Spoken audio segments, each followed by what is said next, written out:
Okay, so it is June 19th, 4:49 p.m.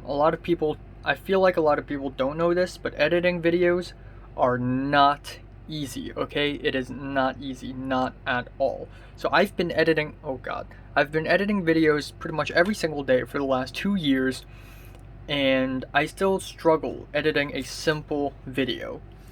So, well, not simple video, it's a fucking short film, leave me alone.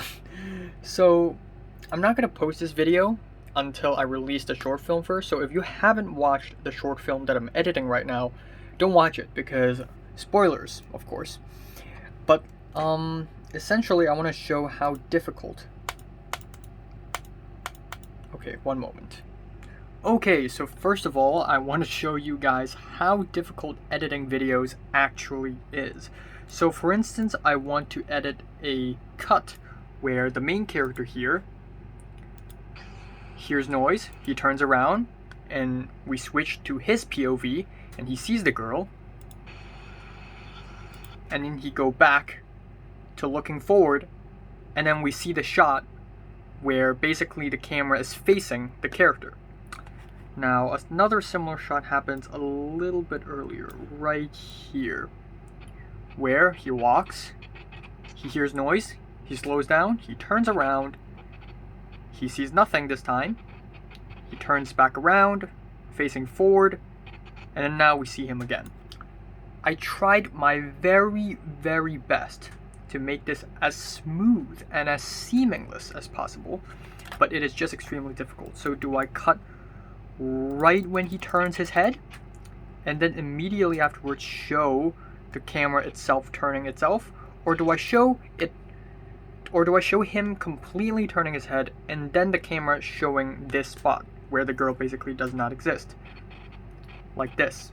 And then how about this part? Do I show the camera moving forward, facing forward first, and then show him looking forward like this, or do I show the main character turning his head back forward? Either way, it seems very unnatural no matter how I cut it. Similarly, we have this shot, except this time he actually sees the girl. So he turns his head, sees the girl, and then the camera turns, and then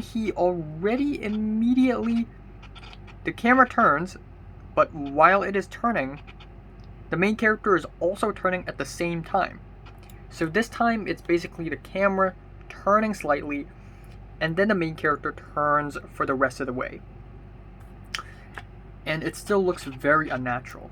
Second of all, aside from the image, we have the sound, which is even more problematic. As you can see, it is not as simple as you may think it is. You don't just stitch a bunch of sounds together and then call it a day.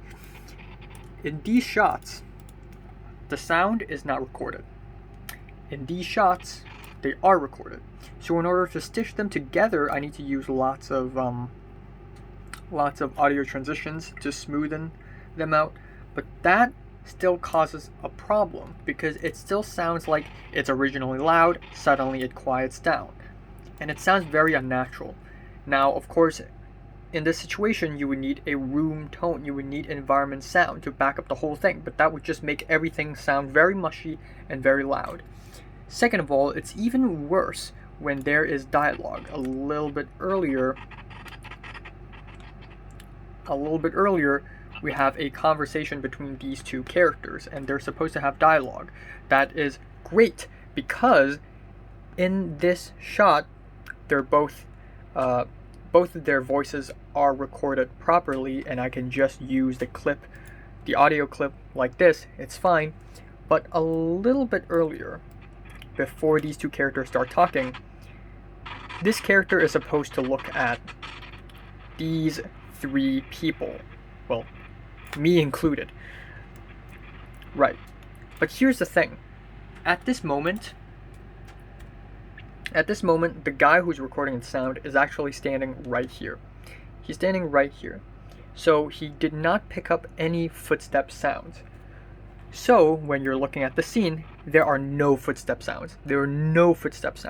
Now if I add footstep sounds plus environmental sound here, it's just going to sound incredibly mushy and possibly end up sounding kind of reverby because it's going to stack up multiple tracks recording the same event is going to stack up, and it's just going to sound really mushy, and I don't want that.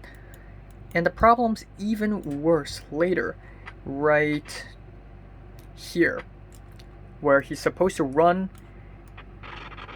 and then fall. Now, first of all, I don't have the running sounds, nor the falling sound. Second of all, this shot does not sync up with this shot, audio-wise. And then, even worse is that when he's backing up in this position and when he's backing up in this position, it's already changed. So I have to figure out a way where I have to stitch these two shots together, even though their locations are drastically different. So in order to do that, I have to do this little jump cut thing. That's my only idea. I don't know how to. But this little jump cut thing does not include any audio at all. So I have to put some random audio in the middle, which makes it sound really clunky and choppy. So yes, is editing simple? Not at all. It is a nightmare sometimes, and it gets pretty frustrating sometimes as well.